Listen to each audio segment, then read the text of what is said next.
Bienvenidos a un nuevo análisis a fondo. Hoy la misión que tenemos por delante es súper clara, muy rigurosa y sobre todo va a estar guiada estrictamente por los datos. Sí, datos puros y duros, nada de suposiciones. Exacto. Vamos a sumergirnos de lleno en la arquitectura de los sistemas de salud y, específicamente en el papel que juegan las aseguradoras y las entidades pagadoras cuando las comparamos con modelos centralizados. Que es un tema, que genera muchísima controversia siempre. Muchísima. Pero a ver, para estructurar bien esta conversación, nos estamos basando en un estudio académico. Es un estudio súper exhaustivo que ha elaborado el Grupo de Economía de la Salud de la Universidad de Antioquia en colaboración con Sura. Ajá. Se titula, a ver que lo lea bien, El rol de las EPS de Colombia en una perspectiva comparada. Y bueno, antes de arrancar, creo que es vital establecer una premisa innegociable hoy. Aviso a navegantes. Tal cual.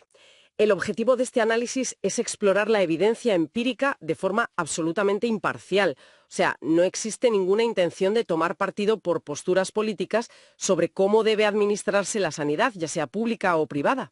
Eso es fundamental, dejarlo claro, sí. Simplemente vamos a diseccionar lo que nos muestran los modelos globales.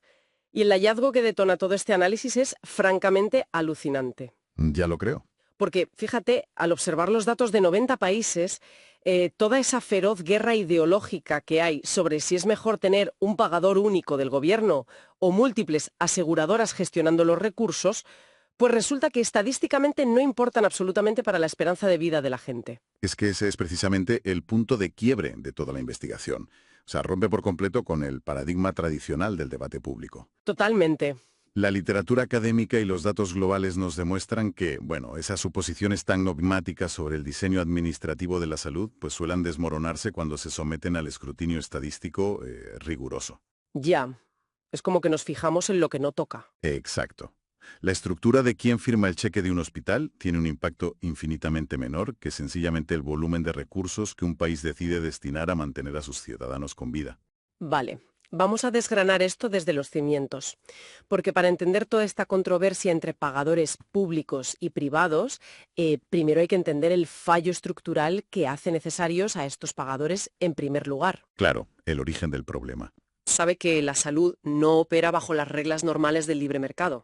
Esto es algo que el economista Kenneth Arrow ya dejó meridianamente claro allá por 1963. Un clásico, sí. Arrow fue pionero en explicar esto. El libre juego de la oferta y la demanda básicamente se estrella contra la pared en el sector sanitario. Y todo por una simetría de información que es insalvable. A ver, comprar salud no es como comprar un televisor. Claro, ni mucho menos. Si alguien está sufriendo, qué sé yo, un infarto agudo en el pecho, pues no tiene la capacidad técnica ni el tiempo para coger el móvil y evaluar si el cirujano le está prescribiendo un cateterismo porque es vital o porque al hospital le resulta económicamente rentable. Es imposible. El médico actúa como prescriptor y como proveedor al mismo tiempo. Y tú como paciente, pues te fías. Claro, y esa asimetría genera lo que en economía llamamos demanda inducida. Si dejas la atención médica al libre albedrío de un mercado desregulado, la consecuencia inmediata es una inequidad brutal. Ya. O sea, quien dispone de patrimonio o de un buen dineral accede a la tecnología médica y quien no, pues literalmente queda excluido. Y precisamente para corregir esta falla del mercado es que nacen los sistemas de salud modernos. Sistemas que, según el informe, persiguen lo que se llama la triple meta, ¿no? Exacto, la famosa triple meta. A ver, el primer pilar es mejorar las condiciones de salud generales de la población. El segundo sería lograr la cobertura universal, garantizando que el acceso no esté condicionado a tu nivel de renta. Ajá. Y el tercer pilar, que es el núcleo del diseño financiero que vamos a tratar hoy, es la protección financiera. ¿Y eso qué significa exactamente en la práctica? Pues significa que ningún individuo debería caer en la pobreza extrema o sufrir gastos catastróficos que devoren todo su patrimonio familiar por el simple hecho biológico de enfermarse. Claro, que curarte un cáncer no te cueste la casa. Exactamente eso. Es que esa protección financiera es el verdadero rompecabezas de todo esto.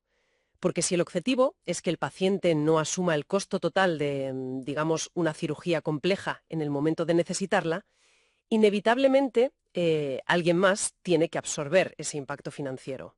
Alguien tiene que pagar la factura, claro. Exacto. Y aquí es donde entran a interactuar los 4 agentes fundamentales de los que habla el estudio. Está la población, que es la que aporta los fondos, los proveedores, que son las clínicas y hospitales, ¿Sí? luego está el gobierno, que ejerce la rectoría y la regulación, y finalmente los aseguradores o pagadores. Y la ruta que sigue el dinero entre estos 4 actores es lo que define si esa triple meta es viable o no. Tal cual. Y siguiendo esa ruta del dinero, la literatura especializada, como los trabajos empíricos de Ellis y su equipo en 2014, categoriza el financiamiento en 4 grandes modelos de pago. A ver, cuéntame sobre esos modelos. Pues mira, el modelo 1 es el mercado sin seguro, es decir, el pago directo de tu bolsillo. El más básico. Exacto, el más primitivo. Predominan naciones de ingresos muy bajos o, si lo piensas, queda relegado a servicios estéticos u odontológicos en países desarrollados. Ya, claro. El problema es que carece de cualquier tipo de mancomunación de riesgos y, por ende, ofrece nula protección financiera frente a patologías graves. Si te pones muy enfermo, estás solo. Lo cual nos empuja directamente hacia el modelo 2, que es el seguro de reembolso. Pero, ojo, que aquí es donde se pone realmente interesante a nivel macroeconómico. Sí, aquí la cosa se complica. En un modelo de reembolso, tú pagas una prima, luego vas al especialista, pagas la consulta o la operación con tu dinero y luego la aseguradora te devuelve ese capital. Es como una cuenta de gastos de empresa, ¿no? Tú adelantas el dinero del viaje y luego presentas los tickets. Es una analogía perfecta, pero claro, tiene una trampa inmensa. Es que el problema evidente que yo veo aquí es la presión inflacionaria. O sea, si la aseguradora simplemente se limita a procesar los recibos y a reembolsarme el dinero, ¿qué impide que el médico o el hospital inflen los precios hasta el infinito? ¿No hay ningún mecanismo para contener los costos? Totalmente. Esa presión inflacionaria descontrolada es el talón de Aquiles de ese segundo modelo. Como no existe una negociación previa, el proveedor tiene vía libre para fijar las tarifas que quiera. Claro, hace el agosto. Y el paciente, además, no tiene incentivos para buscar la opción más eficiente o más barata, porque sabe que la aseguradora le va a devolver el dinero de todas formas. Ya, o sea, un desastre para las cuentas a largo plazo. Por eso mismo, para frenar esa espiral de costos, surge el modelo 3, el seguro convencional. En este diseño la dinámica cambia radicalmente, fíjate. El ciudadano abona su prima al plan de salud, pero es este plan el que asume la responsabilidad de contratar y pagar directamente a la red de hospitales. Ah, vale. O sea, funciona como cuando vas a un hotel con el todo incluido. La administración del hotel ya se ha peleado y ha negociado con los restaurantes y proveedores de bebidas para que tú como huésped solo te preocupes de disfrutar, o en este caso, de curarte. Exacto, tú ya no ves la factura de cada cosa. Y claro, al estar en juego su propio margen financiero, el plan de salud ejerce un poder de negociación en bloque inmenso. Exige tarifas controladas, impone estándares de calidad a las clínicas y el paciente queda liberado de tener que adelantar grandes sumas de capital. Entendido. Y luego nos quedaría el modelo 4, ¿verdad? El seguro patrocinado. Eso es. El seguro patrocinado es básicamente una evolución del modelo 3. Aquí un gran patrocinador, que suele ser el Estado mediante los impuestos generales o los empleadores mediante las cotizaciones de las nóminas, pues recauda una inmensa masa de fondos. Ajá. Y con ese dineral contrata a estos planes de salud para que administren el riesgo de grandes grupos de población. Y fíjate que es precisamente este cuarto modelo el que nos lleva a aterrizar en nuestro caso de estudio central hoy, el diseño que adoptó Colombia con la Ley 100, allá por 1993. Un cambio de paradigma brutal en la región, ¿sí? Optaron por un seguro patrocinado por el Estado, pero ejecutado a través de múltiples pagadores. Sin embargo, a ver, la arquitectura financiera aquí suele convertirse en una especie de sopa de letras que marea a cualquiera que no sea experto. Vamos a intentar simplificarlo sin perder rigor. Vale. A ver, la arquitectura colombiana separa las funciones de una manera muy tajante. En la cúspide está el Ministerio de Salud, que es quien dicta la política pública. El que pone las reglas. Exacto. Luego existe una entidad central llamada ADRS. Esto funciona como el gran fondo soberano de la salud del país. Todos los impuestos generales destinados a sanidad y todas las cotizaciones que se descuentan a los trabajadores convergen ahí. Es una única y gigantesca piscina de recursos públicos. Pero entonces, ¿qué significa todo esto? Quiero decir, si el Estado, a través de la ADRES, ya tiene toda esa inmensa piscina de dinero concentrada en un único fondo público, ¿Por qué no le transfiere los fondos directamente a los hospitales por los servicios que prestan? Es la pregunta del millón. Claro, es que, ¿cuál es la lógica económica de meter un intermediario? Porque el modelo colombiano coge ese dinero y lo reparte entre decenas de entidades, las famosas EPS o entidades promotoras de salud. Pues mira, la lógica económica detrás de esa delegación reside enteramente en el concepto de la transferencia del riesgo. ¿Cómo es eso? A ver, si el fondo estatal pagara facturas individuales directamente a los hospitales, estaríamos ante un modelo de reembolso a escala nacional, y volveríamos a esa presión inflacionaria descontrolada de la que hablábamos antes. Ah, claro, los hospitales empezarían a facturar de todo y a inflar precios. Exacto. Entonces, en su lugar, el Estado le transfiere a las EPS un monto fijo anual por cada ciudadano afiliado. Y esto es clave. Se lo transfiere independientemente de si ese ciudadano usa los servicios médicos todos los días o si no pisa un hospital en todo el año. Vale. Esa prima fija se conoce como Unidad de Pago por Capitación, o la UPC. Y con ese dinero fijo, la EPS tiene que gestionar toda la salud de esa persona. Espera. Aquí es donde yo tengo que hacer un poco de abogada del diablo. Porque, claro, eso me genera serias dudas sobre los incentivos reales de este sistema. ¿Dispara? Si la EPS recibe una tarifa plana y fija por mí, su margen de rentabilidad o su simple supervivencia financiera dependerá de que yo, como paciente, gaste menos que esa UPC. Lógicamente. Entonces, no existe un incentivo perverso estructural para que estas entidades restrinjan el acceso, nieguen tratamientos costosos o alarguen los tiempos de atención simplemente para proteger su caja. A ver, ese es el riesgo inherente de cualquier modelo de capitación. Y la literatura académica lo reconoce ampliamente, no es ningún secreto. Es que suena peligroso. Lo es, si no se regula bien. Sin embargo, el diseño teórico busca transformar ese riesgo financiero en un incentivo enorme para la gestión preventiva. A ver, explícame eso. Imagina que una EPS le restringe unos exámenes de rutina a un paciente hipertenso, simplemente para ahorrarse unos euros hoy. Vale. Pues ese paciente muy probablemente terminará en una unidad de cuidados intensivos con un infarto o un ictus unos meses después.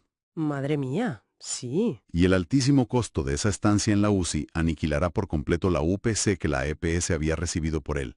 Le va a generar unas pérdidas financieras tremendas. Ah, vale, lo entiendo. El mecanismo asume que, para garantizar su propia supervivencia económica, la entidad administradora se ve forzada a invertir en la detección temprana, a hacer seguimiento de las enfermedades crónicas y a mantener a su población asignada lo más sana posible. O sea, básicamente se busca alinear el instinto de supervivencia financiera de la empresa administradora con la salud a largo plazo del paciente. Eso es, ni más ni menos. Es una transferencia del riesgo del Estado hacia un tercero, obligando a ese tercero a auditar implacablemente las facturas de las clínicas y, bueno, a generar redes de prevención para no arruinarse. Así funciona la teoría. Vale.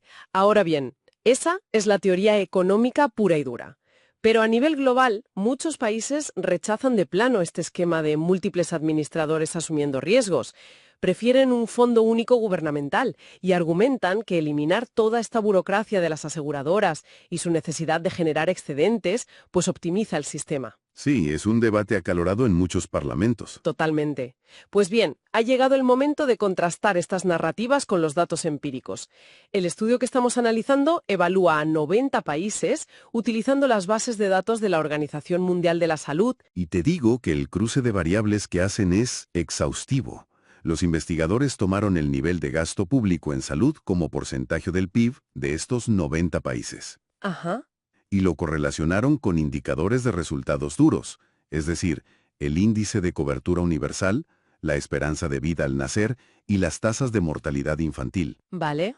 Y todo esto lo segmentaron por la arquitectura administrativa de cada nación, separando a los que usan un modelo de pagador único de los que operan con múltiples pagadores como Colombia. ¿Y qué revela el panorama global cuando se somete a la frialdad de la estadística? Pues, a ver, la primera correlación confirmada es contundente, aunque, bueno, era predecible. El financiamiento es el oxígeno absoluto del sistema. Dinero llama a resultados, imagino. Tal cual. Existe una correlación positiva de 0,81 entre tener un mayor gasto público en salud y lograr un mayor índice de cobertura universal. 0,81 es muchísimo en estadística. Es altísimo. Y asimismo, el coeficiente es de 0,72 respecto a la esperanza de vida.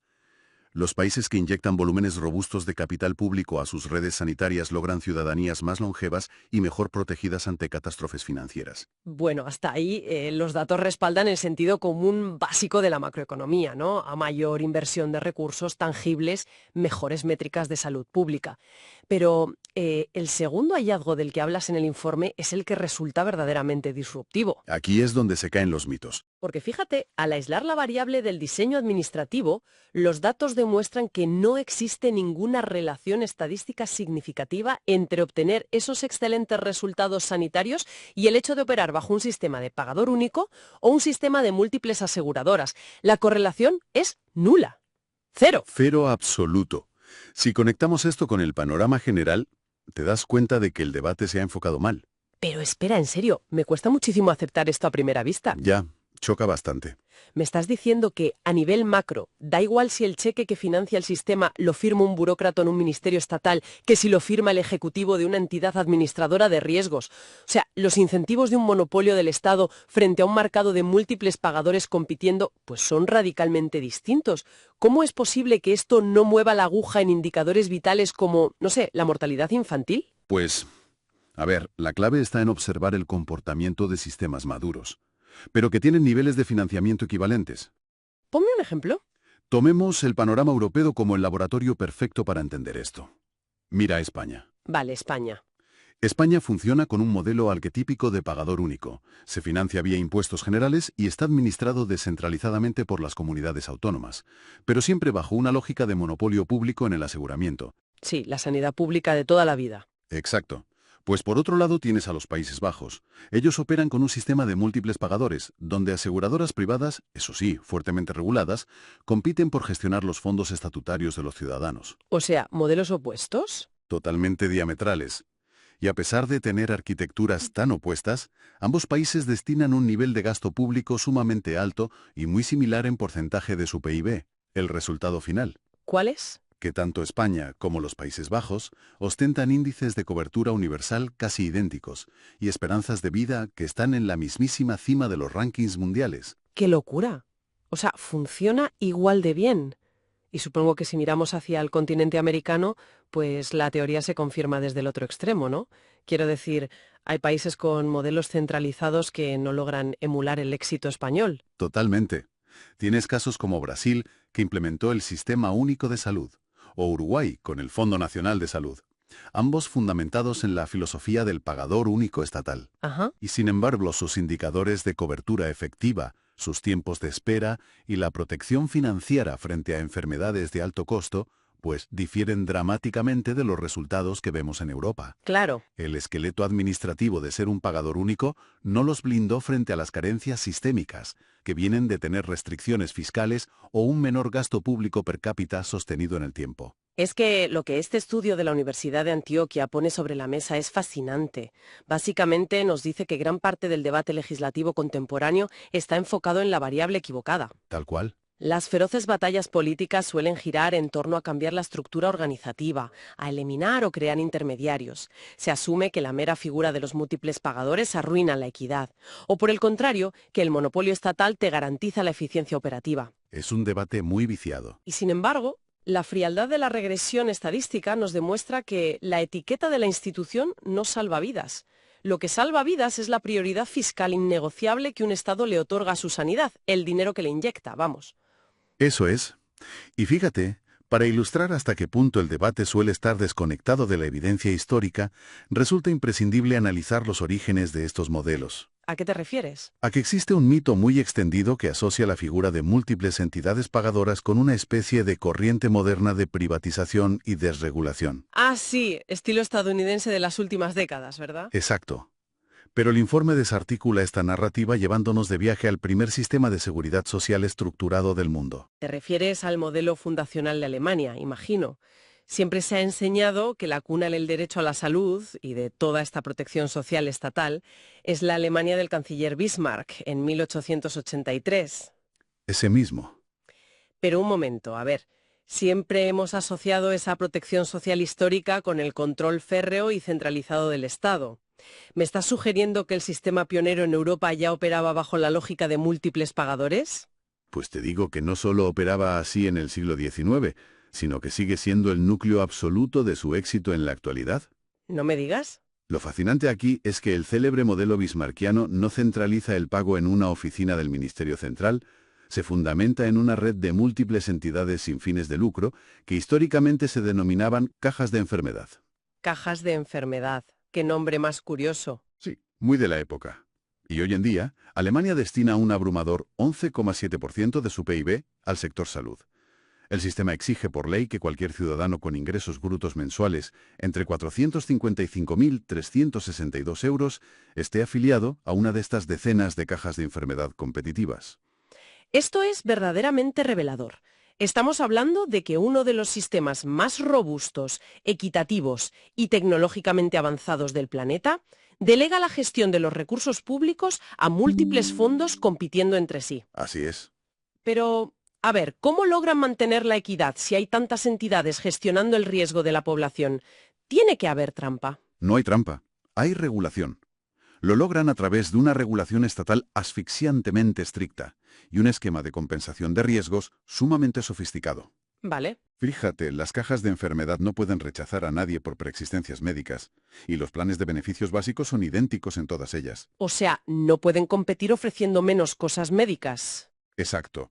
Al no poder competir restringiendo coberturas, compiten puramente en eficiencia administrativa, en el servicio al cliente y en programas de prevención innovadores. ¡Qué inteligente! Y este ecosistema público, administrado por múltiples actores descentralizados, logra cubrir a más de 70 millones de personas, Madre mía. que eso representa más del 90% de la población alemana, relegando el seguro puramente privado y desregulado solo a las rentas más altas, las que superan ese tope salarial estipulado del que te hablaba. Vamos, es un golpe de realidad tremendo para las posturas dogmáticas.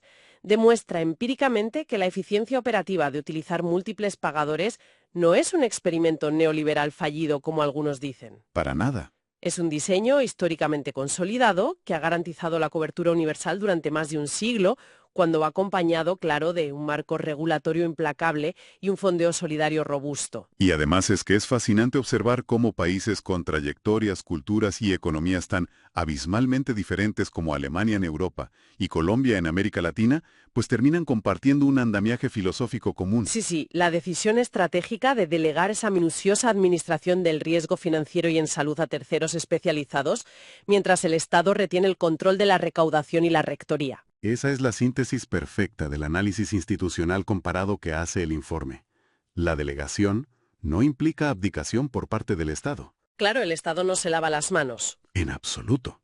De hecho, para que un modelo de múltiples pagadores como el colombiano o el alemán funcione, mitigando esos incentivos perversos de los que hablábamos antes, el Estado debe ser un regulador mucho más sofisticado e intervencionista que si simplemente se limitara a pagar facturas. Tiene sentido. Tiene que auditar la calidad, medir indicadores de morbilidad, castigar severamente la negación de servicios y recalibrar constantemente las fórmulas mediante las cuales transfiere esos fondos.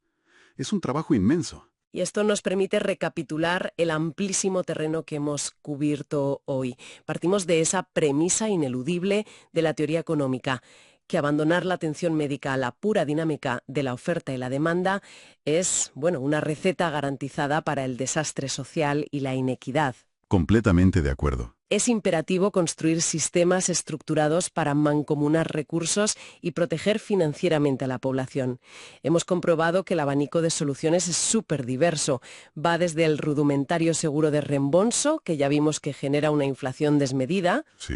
hasta los complejos sistemas patrocinados, donde entidades asumen la carga del riesgo financiero para, incentivar la prevención y frenar el derroche. Y el peso abrumador de la evidencia global nos deja, fíjate, una gran lección de humildad técnica. Desde luego. Al observar el panorama mundial desprovisto de pasiones ideológicos, es irrefutable que la etiqueta en la puerta del pagador no posee propiedades mágicas.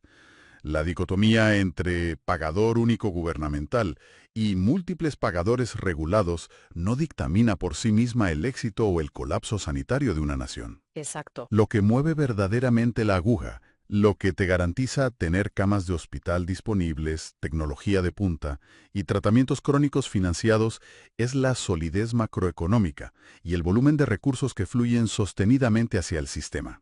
Esa es la verdadera métrica de la supervivencia. Y eso a la gente que nos escucha les deja flotando un pensamiento final, una reflexión ineludible sobre hacia dónde estamos dirigiendo nuestra atención y energía como sociedad.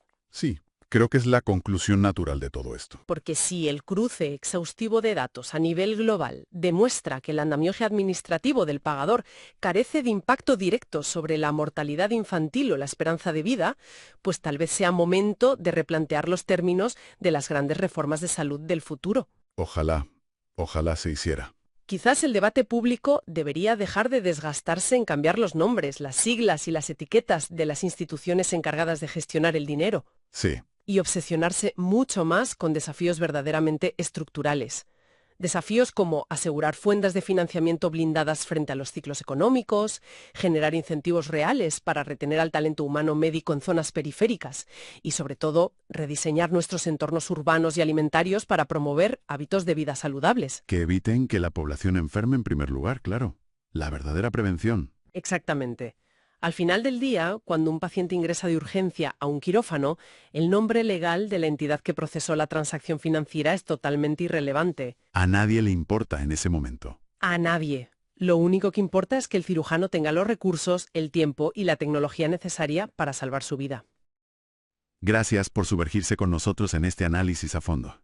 Quienes nos acompañan sigan cuestionando lo que dan por sentado.